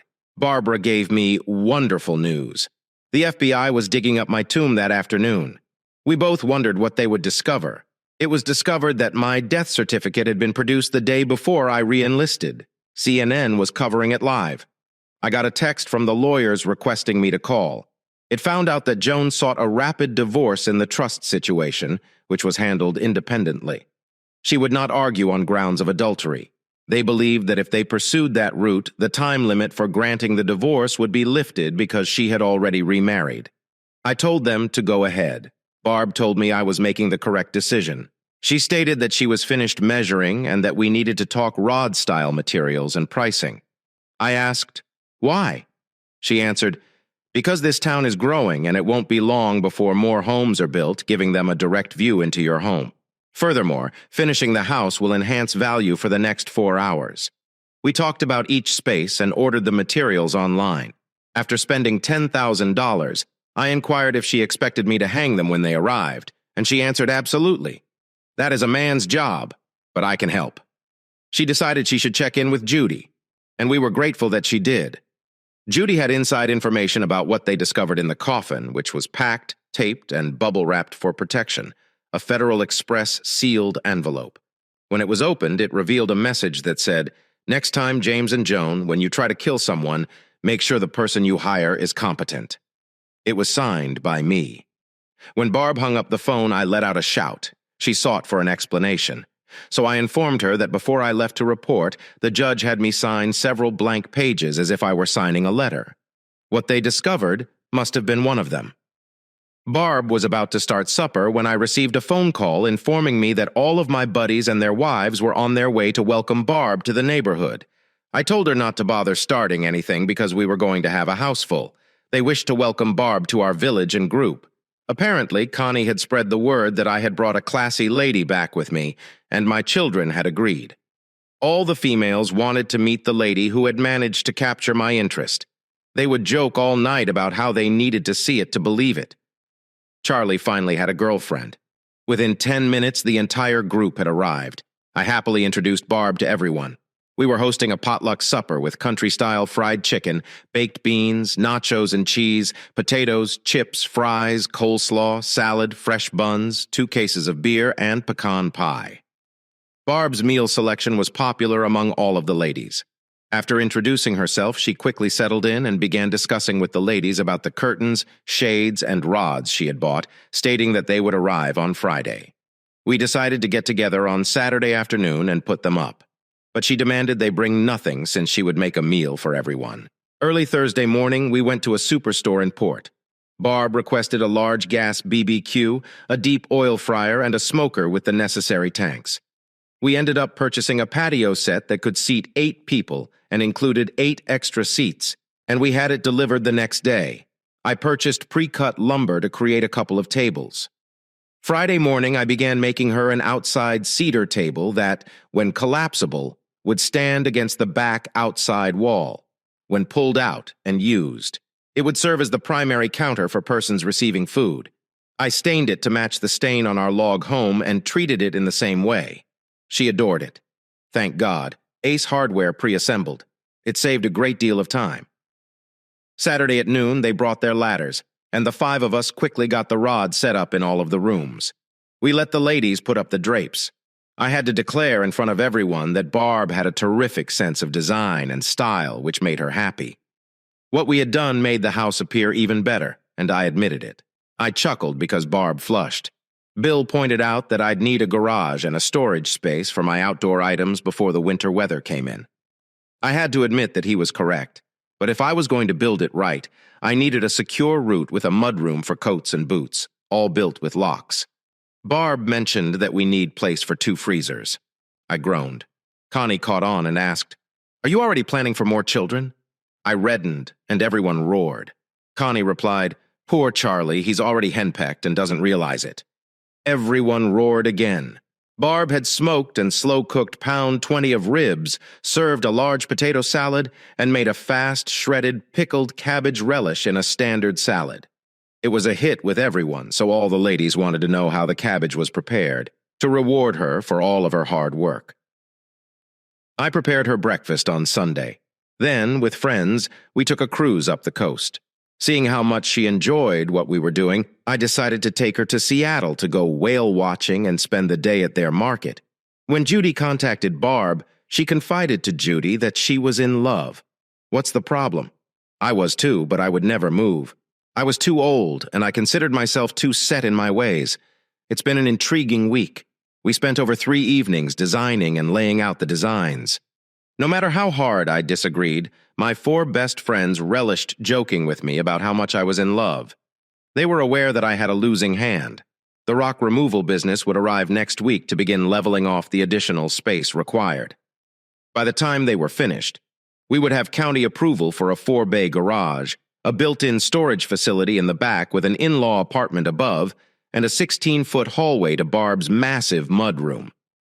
James and Joan had been summoned to the FBI. Rumor had said that things were not going well. According to the polls, his chances of re-election are dwindling. The FBI has narrowed it down to 2 potential suspects who could have been recruited to carry it out. The attempted execution of me was difficult for them because of the absence of evidence. They were both being investigated. Friday, I received an interesting phone call from the president of the company I created. He wanted to know if I, as a large shareholder, was interested in becoming the new CEO. I asked for a week to think about it. He answered, yes. It somehow leaked, and the stock rose on the news, rising to the level of $139. Then, late Saturday, an extremely loud thunderstorm with lightning approached. I had no idea that it would permanently alter our relationship. It struck during the middle of the night. My bedroom door opened while I was lying in bed, listening to the heavy rain fall on my home's metal roof. That was when a massive bolt of lightning struck. Barb strolled in wearing an extremely slim, almost see-through, low-cut nightgown that barely covered her privates. She was breathtaking to behold. Her silhouette with the sheet lighting behind her wrapped her in a gold band, giving me a glimpse of her. I'd see in my fantasies. I feigned to sleep as she pushed the blankets aside and slid in next me, her body shaking with fear. As soon as the second thunderclap rang out, the echo bounced off the walls. Her body was bound to mine. I could smell the wonderful perfume of new soap emanating from her body as she had washed before going to bed. The aroma of flesh against flesh filled my nose, giving me an instant hard turn sideways. She placed her leg over mine, wrapped her arm across my chest, and rested her neck against my shoulder. I hadn't been so close to a lady in years. I was a nervous wreck as she raised her head to kiss my cheek. I turned to face her and kissed her. A nice kiss escalated into a lengthy, lingering tongue kiss. We were unable to stop once we started. Emotions were fueling our appetites, frigid hands, exploration of one another's bodies, and pleasure. Pleasures. We saw it. It was a night of miracles and whispers as we both caught up on lost time. It wasn't simply love. We were making love. She was claiming me, marking me, and capturing my mind, heart, and soul. In the afterglow, we admitted each other, our emotions of love. It was around 10 a.m. when hunger compelled us to get out of bed. I went downstairs and turned on the coffee, waiting for it to brew in my pajamas. I called my daughter Judy. Judy expressed amazement to her father. "It's nice to hear your voice." "Thank you. However, I have a question. What did Barb say to you at Jennifer's wedding?" "I questioned her when she saw you in the wedding party." "It was love at first sight." The more she learnt about you that night, the more she realized that her sentiments were genuine. She was watching you all night, She has been overjoyed since you returned home." "Don, what are your plans for hurting her?" Judy asked. I chuckled and replied, "Just between us. She slept on my bed last night. This morning we revealed to each other that we were in love." Judy became distraught, so I told her I would let her go and speak with her later. The coffee was almost done, so I cleaned the urine and filled it with hot water, then warmed our cups. I just completed that when the doorbell rang. It was FedEx with a special package from my attorney. It was my divorce document. The court waived the waiting time due to mitigating circumstances. I was a free guy. Barbara was coming downstairs. Her face shone with joy. Her cell phone rang and she answered it. She started giggling within seconds. After a few moments, she ended the call. "That was Judy." She said she had a question for me. "What was it?" I asked. She asked if it was appropriate to start calling me Mom. She responded before giving me another kiss. "You simply had to tell her, right?" I laughed. Barb said I needed to tell her that I had to make the first move since you would never do it. She was correct. I regarded myself as being ready to fall in love again. I poured our morning coffees and strolled over to the kitchen table. I mixed mine the way I liked it. Barb preferred hers black, so after grabbing her cup, she approached me but came to a halt when she noticed my lawyer's letter being picked up. She read it. The second page contained the certificate. She gazed at me through tears of excitement. I stood up and held her in my arms. "Is it time you met my parents?" she inquired after I answered. "Sure." She called her mother to see if the family still got together on the family farm over Labor Day weekend. When she said yes, she promised to come home for it. Her mother was thrilled. Instead, she announced on Monday that they would do it on Saturday because others had plans for Monday. Judy and Joanne both left before the end of summer. We spent one day simply browsing through their binders. Both my daughters and Barb were amazed by how much influence I had in my daughter's life. We landed at Cuyahoga County Airport, where a car rental and a small private plane awaited us. We then headed to a Holiday Inn with our stuff and booked a room. It was a stunning September day. The jet was scheduled to pick us up the following Tuesday. Barb hadn't gone home in 2 years, but she'd warned me that her father and 2 brothers had been in the military since I was the first man in her adult life. She was coming home, and I knew I'd be questioned to make sure I was good enough for their only kid. When we left the finish the next morning, she took us to the farm. We were early, I assumed because we were the third vehicle in the yard. Her mother dashed out of the porch, eager to welcome us before we turned off the car. She was in astonishment. Her only daughter was with a male. When her father heard the voices, he came out to see what all the hoopla was about. I was shocked. Her father was Bullfrog Patterson, my former drill sergeant. The first words out of his mouth were, "Crap." I assumed, like the other new recruits, that he was a loser. "Barb, what are you doing with the chicken?" "He cost me over $1,000, he said with a giggle, placing his hand to mine. I was intended to break him and get him to drop out, so I threw everything I could think of at him, and he thrived despite the fact that I was one of the best Marines I'd ever trained. That man can be as tough as a rock when necessary. He cost me 1,000 bets since I didn't believe he'd last. He proved to me the hard way that I was mistaken. Bullfrog stated it was Barb, and her mother glanced at me, shocked. I will not pull any punches. I went to have a man-to-man conversation with Barbara's father because I intended to ask for his daughter's hand. I had no idea that he was you. Are you serious? Mrs. Patterson inquired. Yes, ma'am, I said firmly, noting Ball's big smile. You got it. John was his only response. My beloved daughter could not have come home with a finer man. With that said, I got down on one knee and took the ring box from my pocket in front of her parents. I asked her to marry me. Barb, absolutely astonished, said yes. I rose up and slid the ring on, hoping it would fit. It did. After congratulating her and welcoming her to the family, I gave her a big kiss. Bill hugged her mother and father and said, "Let me get the keys to the truck and we'll go for a quick beer run. It will offer us an opportunity to discuss." Barb's mother was weeping for 2 reasons. Her daughter had returned home with a man her father approved of and had become engaged on the spot, Bowles. And my first trip was the local Legion for a couple beer drafts. He inquired if I had gotten divorced, and I responded yes. I recounted how I met his daughter and how he came to be. He knew I came from money and didn't need to inquire. Of course, he had to present me to everyone and proudly announce that I was his future son-in-law. Someone asked me how he earned the name Bullfrog. I said, "Let me explain. He was our drill sergeant during basic training, and it was his responsibility to pick us out. He felt that because I had joined at the age of 16, with my parents' agreement, I didn't want to be there. He hit me as hard as he could. Every mistake I made resulted in him adding something additional to me. My other recruits were aware of the situation and inquired why. One night in the barracks, one of the guys observed, "Man, you were really taking the crap. What do you think about him?" I commented, "He reminds me of a bullfrog sitting on a log trying to catch bugs." The trouble is that in his opinion, the guys liked it and started calling him Bullfrog, which stuck. We spent several $100s on beer and rye. I knew if he had his way, I'd be so intoxicated by the end of the day that I couldn't drive. By the time we returned, the yard was packed with cars. We brought some of the beer and Ryan to the house, where he drove his pickup around and parked to use the beer as needed. Barb and her mother were there to greet us. Barb slipped his hand inside mine. A voice in the audience cried, "Son of a jerk, hard hat." "Charlie, is this you?"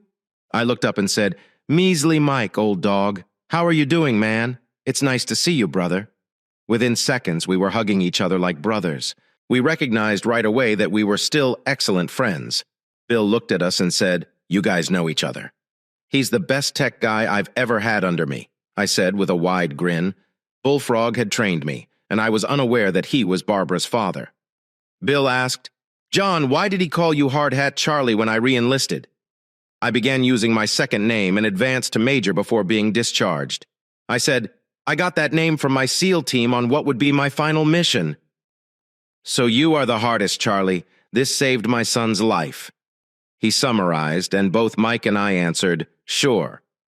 Barb approached and stood beside me, whistling to grab everyone's attention. She introduced me to everyone as her boyfriend and then said, "My mother has something to say before we continue with this party."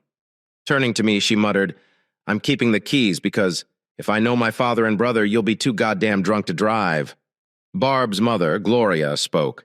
"I'd like to officially announce the engagement of my only daughter, Barbara, to retired Major Jonathan Charles Barnes. She came home because Charles wanted to get our approval before asking our daughter.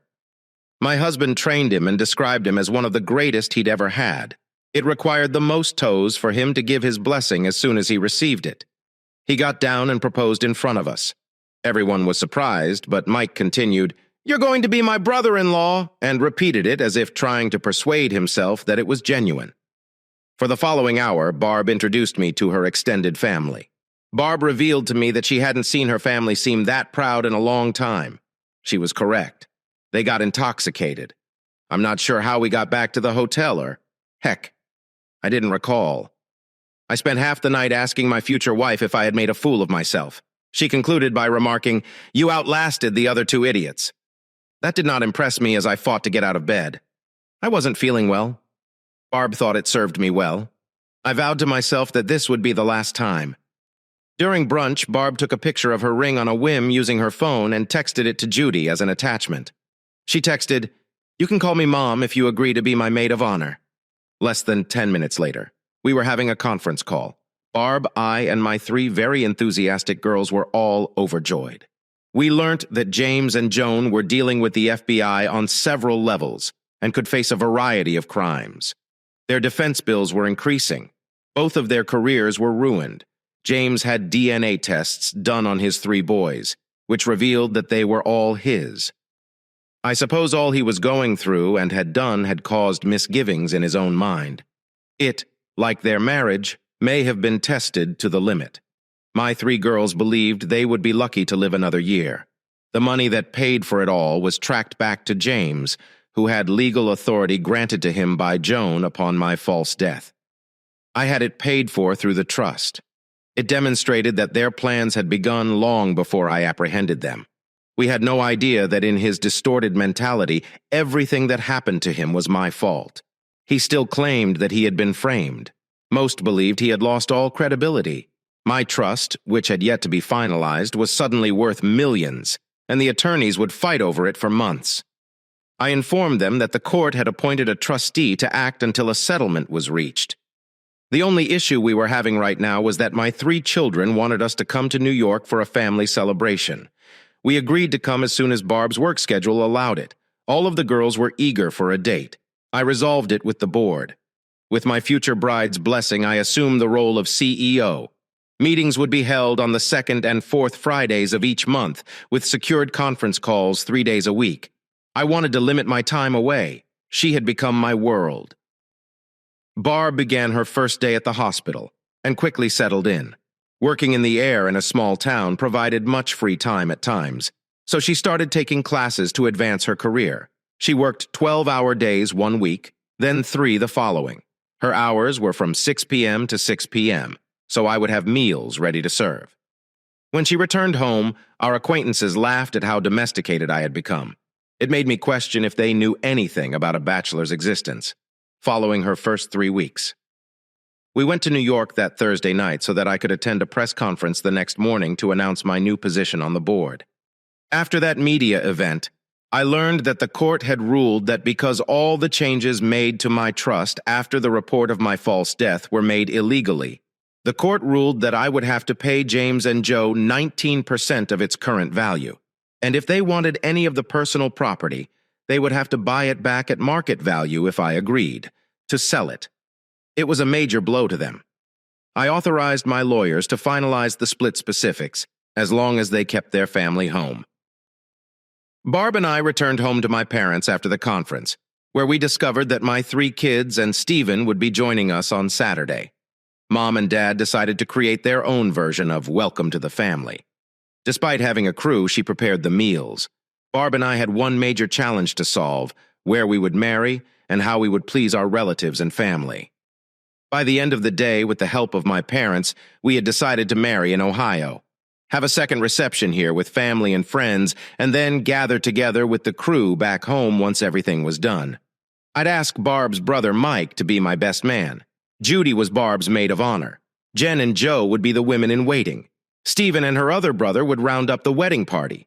We chose the date for the last Saturday in December because Barb had always wanted to be a December bride. We had just concluded a beautiful family meal prepared by my mother when there came a knock on the front door. When my father came from answering it, he surprised us. My previous wife had asked to speak with me. My instinct said, "No way." My parents did as well. Barb stated that you must forgive her before you can be free from the past. Connie informed me about her affair and how your wisdom won them both over. It is time to apply your own wisdom to yourself. I walked into Dad's office for a few minutes before calling Joan in. "Joan, I mentioned that before we begin, I'd like you to hear the last words I heard from you years ago. I was sitting in the judge's office when he spoke with you. Pay attention to your tone of speech and what you stated back then.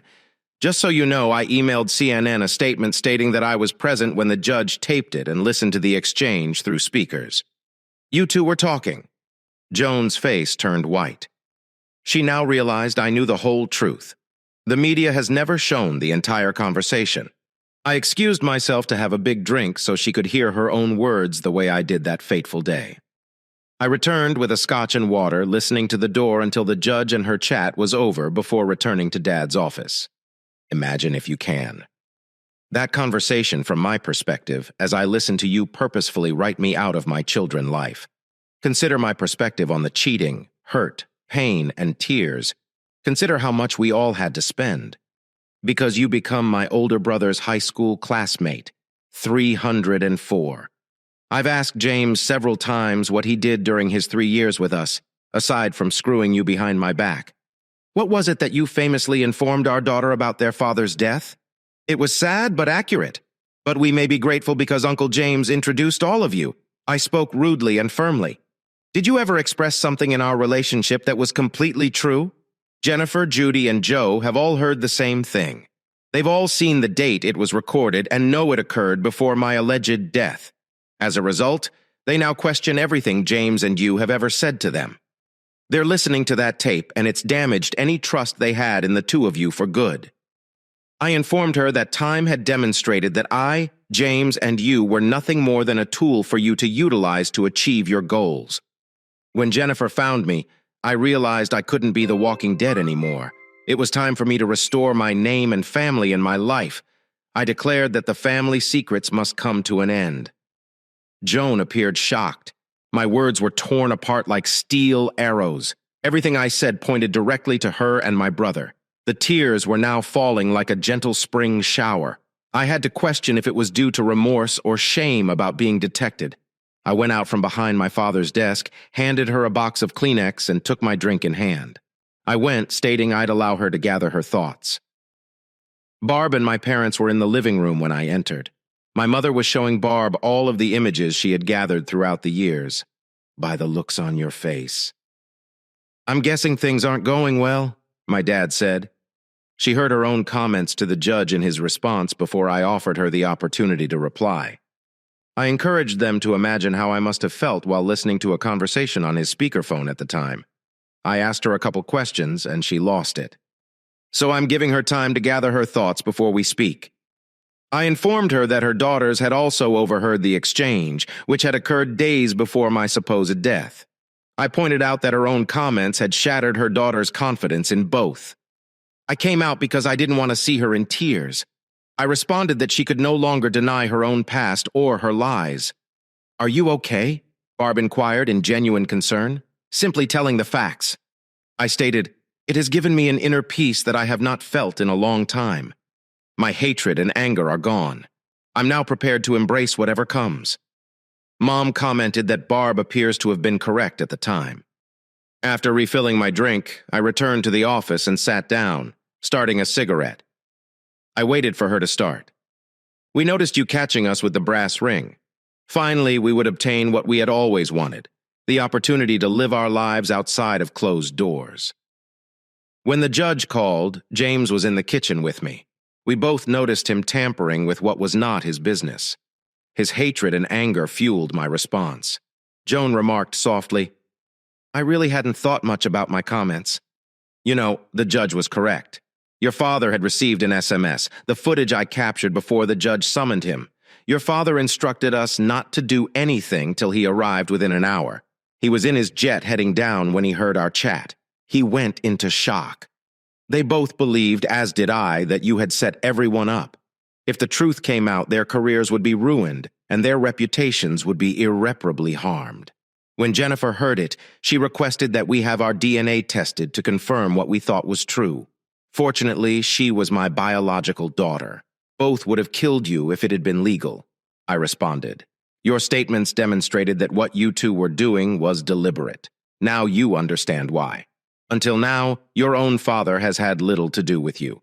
When he returned home, he informed the entire family about what needed to be done and why. My issue is, what gave you the right to exclude me from our children's lives? Our daughters want to know, so I have to ask. As I rose up, her tears began to fall again, and I went out. "What are your thoughts so far?" Barb asked.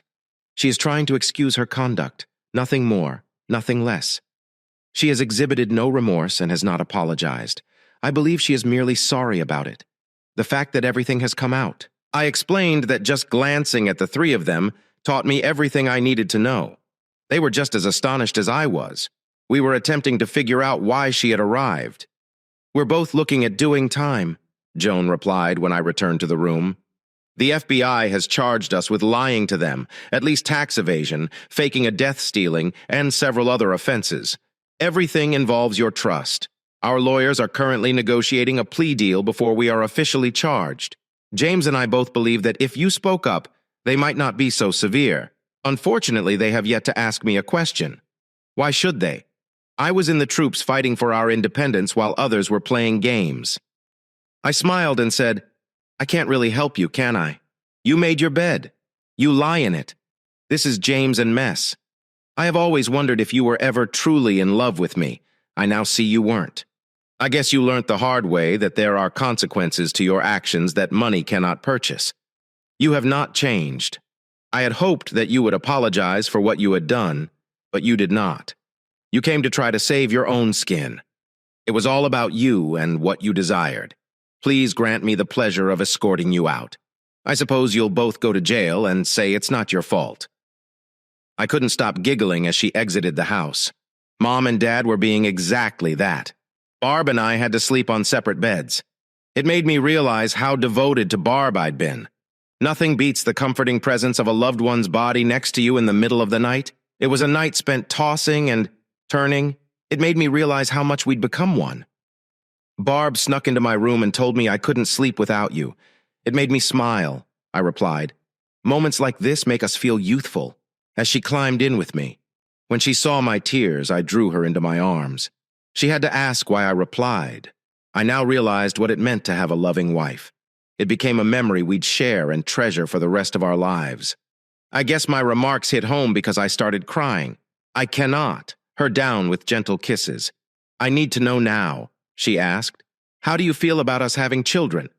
I paused before speaking and then said, kids have a special ability to keep the elderly young at heart. If you can accept that I will be in my 50s before the last of our children leaves the house, I don't mind if we have more than one. I guess it's time we started working on one, she remarked. So we did. When I went down, Dad was already awake. The smell of freshly brewed coffee permeated the entire bottom floor. It triggered recollections from my childhood. It had always been his habit to brew coffee when he was off. I had to agree. Coffee produced that way was richer and more enjoyable than today's drip coffee. Good morning. As I stepped in, Dad told me to get a cup and join him at the table. I'd like to thank Barb and you for spoiling my nice night's sleep. What was my response? Your mother had to rouse me up when Barb entered your room and asked what I thought we should do. He laughed. I informed her that you were both old enough to understand what you were doing. I'm going to enjoy taunting her about it for weeks.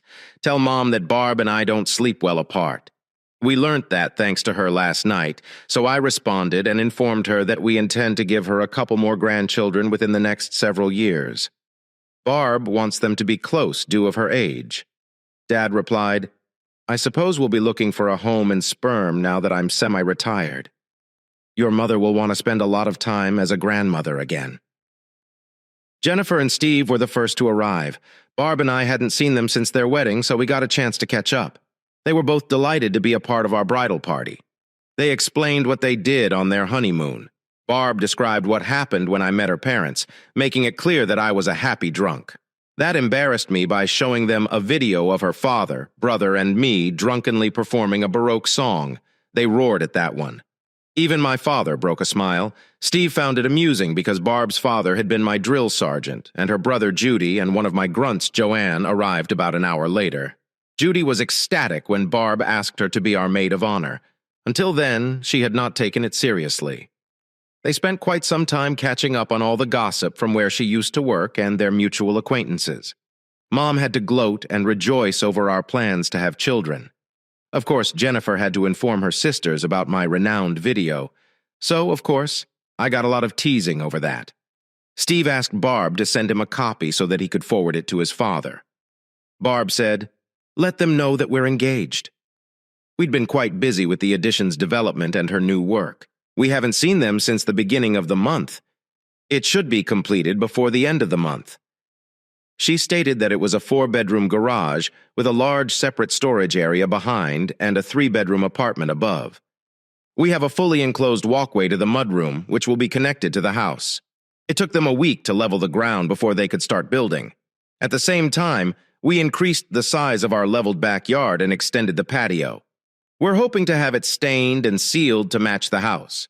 If the weather holds up, the excess soil and rock that we removed was used to increase the level space in front. It was then that I told my daughter that I had spoken with their mother last night. They all became silent after utilizing Dad's internet and Barb's laptop. I played the audio tape of our conversation on Dad's TV and watched as they listened intently to the judges and Joan. Then she and I had a talk. I could tell my daughters were stunned. I do not believe it. There was no explanation, guilt, or remorse. However, she came expecting you to bail them out since you owed them. Joanne claimed you asked her questions, which she totally ignored. It's unfortunate that she is so self-centered that she fails to recognize the consequences of her own actions. Dad, Joanne stated that in her universe, everything appears to revolve around her. Was she always like this? I paused for a moment before saying, I'd have to say this before the 3 of you were born. No. I remember my first departure from home after your birth. Despite the fact that I was only there for 3 months, I could tell she had changed. I dismissed it at first as Mom being overstressed, fatigued, and exhausted because the 3 of you were a handful at times. That's when I hired your first full-time nanny and left the army to be home with you all. You were about 3 years old when I got out. We were strangers to one another. But she quickly began to warm up. I now see that it was all a ruse. During that year, James had moved in and found work. He began his civilian life, and I, with Dad's assistance, began establishing my business. I suppose my relationship with her at the time was merely a facade she used to build her future with him. That's why I questioned if she'd ever been honest with me. I stated genuinely that it appears she suffered a mental breakdown as a result of severe depression following our birth, for which she received no treatment. Judy commented, "Barb and I have seen that quite often in our line of work. One of the classic indications is a shift in personality. It's how the mind helps them cope. That might explain what happened, but not her conduct. Unfortunately, after everything that has been done, this is the final straw. My mother and she have finished. Both of her sisters agreed. I assumed this was just another thing she could blame me for. I had no idea at the time how accurate that would be in changing the mood. Barb decided to ask the ladies to help her choose the color of their outfits. I got it knowing I would be wearing black. When I was asked why, I explained that black is the hue for those who are grieving after a loss. Jennifer had to ask what I was going to lose. I declared my liberation. That elicited a huge groan. My father watched me grab a beer and go outside to clear my mind. He realized I had a lot on my mind, so he joined me. "Son, I understand how difficult it is to face. Try not to second-guess yourself or what you did. You made the greatest decisions for all of us at the time based on what you knew. There is no need in looking back. Life is simply too brief. Can't you bless 3 beautiful girls, making their grandfathers very proud? They convey your morals, principles, and ideals effectively. A future wife with a heart of gold.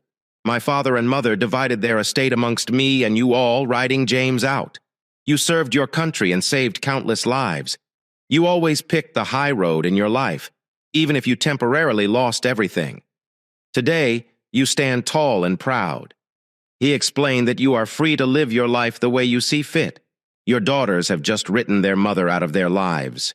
They made difficult decisions, just like you, my father continued, with wisdom and understanding that should have convinced you that what you did was correct.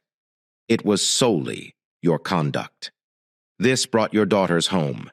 They recognize that, regardless of the cost, you did what you did for the good of all of us. That says it all. My father had always managed to make me feel proud.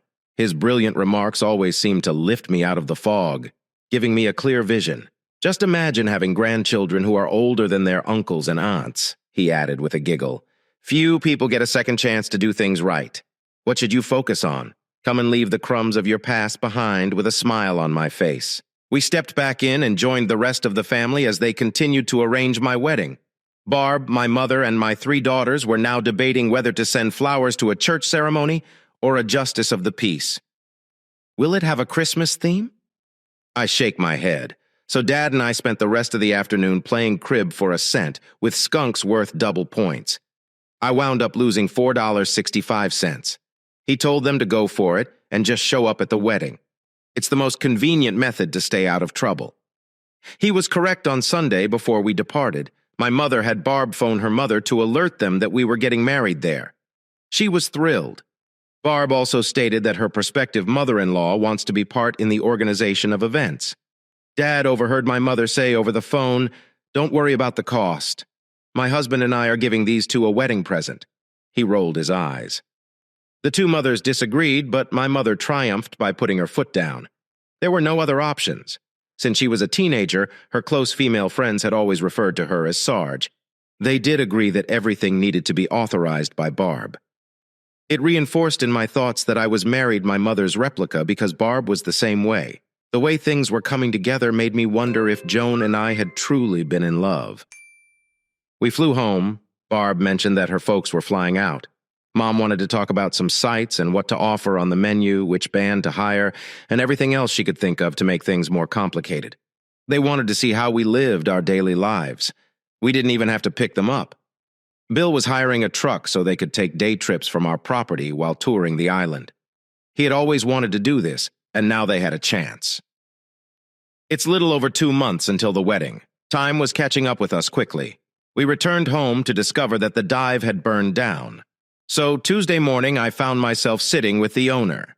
He didn't have insurance and wasn't planning to rebuild. I offered him fair market value for the property, and we negotiated his liquor license until we reached an agreement that the local council would support. The mayor approved the request within 3 days, and by the end of the week, they started development on the location. The contractors were excited. They were constructing a back-to-back restaurant and bar on a city block, utilizing additional wood from the mill and a concrete floor.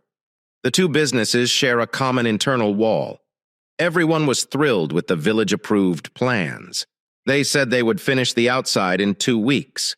Former employees consented to work in the pub and were excited about its new name. Bullfrogs contact the closest real estate agent. We had the restaurant space leased before they finished. I hired a Seattle-based firm to design and set up the bar. I paid extra to get it done quickly. I persuaded Barb to have her mother scan her favorite photo of a bull in uniform and transmit it to us. I used that photograph to have a glass business design the main entrance glass doors, with his entire image scribbled on each door in front of his waist. The bar's name appeared on each door. Throughout the month, Barb had ordered furniture for her new apartment. Her and our mothers had very much decided everything regarding the wedding. A day before her parents came, everything was finished. That Thursday night, the new pub celebrated its big opening.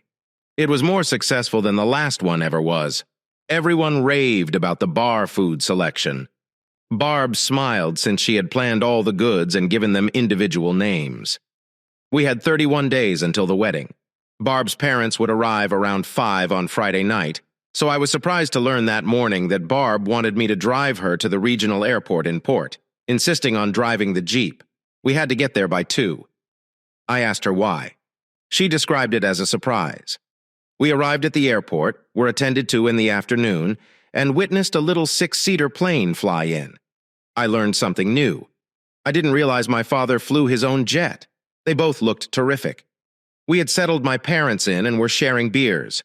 When Barb's parents arrived and were settled, it was too late to start dinner. We drove them down to our new tavern. I drove Barb's parents in my old Ford truck and let him drive. My future mother-in-law stated my truck reminded her of his truck when they initially started dating. Barb accompanied us in her vehicle, which had become her pride and joy. When we reached the bar, that was bullshit.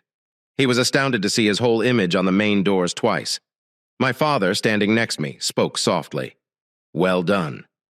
I said, "Bull, when you walk in, I want you to scream the order, just like you did when you demanded our recruits' information." He agreed to humor me. And did, walking in after opening the door. He delivered his order with a roar, as if we were all standing in front of him. 6 former Marines promptly gathered in formation and saluted him once more. He had trained each of them. He moved down the line, shaking their hands, and greeted them each with their entire names. Gloria looked at me proudly and said, "You will have to carry him home." I nodded and chuckled. Barb kissed me and said, "I love you." She then informed her mother that she had no idea I had named our new pub after her father. Charlie hadn't told me because he wanted it to be a surprise. Bill lost when he noticed the plague on the wall above the bar, which was named after Bullfrog Patterson, the hardest drill instructor of all. We all tasted Barb's menu that night and decided on a bar. The cuisine was excellent. Dad and I had to take Bill upstairs to his bed. His old trainees made him pissy drunk. It would be a weeks-long discussion. How much more pleasant he was when he wasn't in power.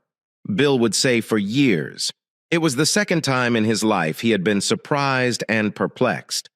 The first was when I inquired about his daughters, Gloria. My dad and I were sitting in the living room, reminiscing about the day's activities, when she announced the news. Paul was being pushed into retirement after 40 years of service and was at a crossroads in his life. Mike was taking over the family farm at the end of the year, and they intended to move to town. Bull took it hard. He was still too full of pee and vinegar to retire. When I glanced into Barb's eyes, I noticed her mounting concern.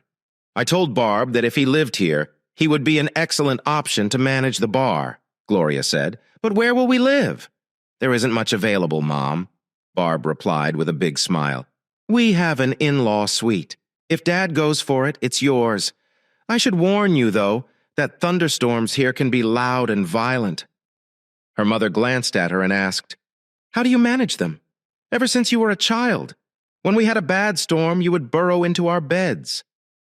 Barb smiled as she glanced at me knowingly. "Charlie has helped me make them one of my favorite things," she remarked with a big smile. My parents caught the inner gathering and began to giggle. As Gloria and Ball headed toward the island, my parents, John and Silva, spent the next 3 days looking for a new place to live. We still had not told Bill about our plans. Gloria wanted to see how he saw the place before making an offer to him. The furniture has finally arrived. Barb and I were busy unpacking everything and arranging everything. Barb observed an official-looking automobile approaching the end of the driveway, so we both went outside to greet it. It was the FBI searching for me. They wanted to speak with me alone, but I explained that I had nothing to hide from my future bride and would want to speak with her there. So we found ourselves seated at the kitchen table, sharing a coffee. The agent, who identified himself as Peter McCormick, had some disturbing news. There were 2 arrests last week. My brother James was arrested for fraud, tax evasion, fabricating a death, attempted murder, and theft, regarding my trust in the 3rd-degree attack on his wife. He'd been denied bail. Joan had filed for divorce and was facing numerous charges, but she was given bail because of their children. The difficulty was that an informant had come forward to reveal that James had been attempting to obtain information about who could be hired to perform a contract kill and may have been successful. They wanted to know my schedule and plans for the following 2 months. While the matter was being investigated, Barb's face became white. They were taking it seriously since the trust included a condition stating that if I divorced and died within 6 months of the date, my ex-wife would manage my trust. Lawyers agreed that until the trust was split and sanctioned by the court, I couldn't legally modify anything in it. Agents had been dispatched to the region to investigate this matter. They made it obvious that I couldn't alter my daily schedule in any manner. Barb and I understood they were treating the situation extremely seriously. After they went, we got down and talked about how we were going to tell my parents and what we could do to protect ourselves. It was the last Saturday the 6 of us would be together before the wedding. My parents had discovered a 5-acre lot outside of port and had completed the transaction. Their real estate agent introduced them to a local contractor who agreed to construct them a log home slightly larger than ours on a 4-foot crawl space. They had ordered a customized kit online. It would be transported to the construction site in 3 weeks, but I wasn't looking forward to returning home. He found the slower pace of life in our tiny town appealing. Her parents and I sat in the living room. My parents had gone out. I asked him, "Bud, how much will you take from the farm after you relocate to town?" He responded, "We haven't really given it much thought. To be honest, I dislike the idea of having neighbors 200 yards away." "Why, Dad?" Barb stated. "Charlie and I were hoping you'd consider moving here and managing the bar for us. You may both live in the in-law suite without paying rent. The compensation would begin at $60,000 per year. To say he was astonished would be an understatement. But he agreed to think about it. We told him to take his time and let us know when he made his decision." Gloria subsequently informed her daughter that she believed it was a done deal because Bull was so proud of the bar. He simply needed to embrace in his mind what was already in his heart. So, while they worked in the kitchen cooking a large meal, they discussed what Gloria wanted to bring with her. As we returned to the house, the 4 of us watched as they drove away back to Ohio. I told my folks that we needed to talk. My mother was heartbroken when I told her about the FBI. Stop. She blamed herself for not raising James. Right. I gave her the judge's counsel and pointed out that he had a fine life before getting engaged with my former wife. Remember, Mom, you taught us to connect with people who would lift us up, not tear us down. Standing up for the beliefs and principles you instilled in us has kept me grounded and strong. They were essential in shaping the man I am today. James simply threw away his. Well, Mom and Dad. Barb said I have some excellent news that may cheer you up, but you must promise me that you would keep it to yourself.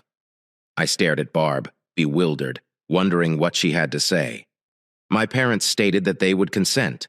My doctor estimates that I will only be 32 weeks pregnant when we marry.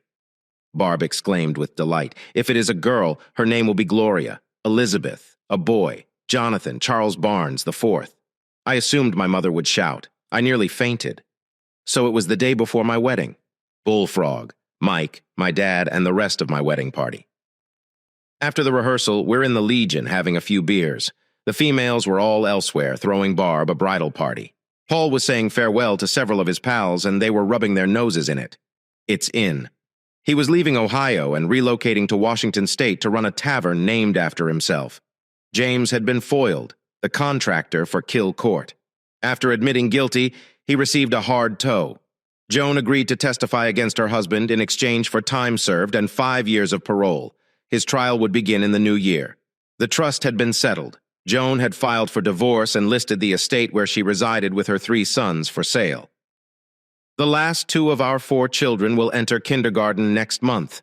Jonathan arrived first. Gloria appeared 10 months later, followed by the twins, Silva and Wilford Bullfrogs. Real name: Jennifer and Stephen have both a boy and a girl. Judy married a Marine from Maine who works in the Corps under me. Joanne married the measly Mike. They established a bullfrog bar near the property. Life gets better the second time around. Thank you for listening to today's stories. If you enjoyed listening, please like and subscribe if you haven't already. Also, write a comment below with your thoughts on what transpired. Take care.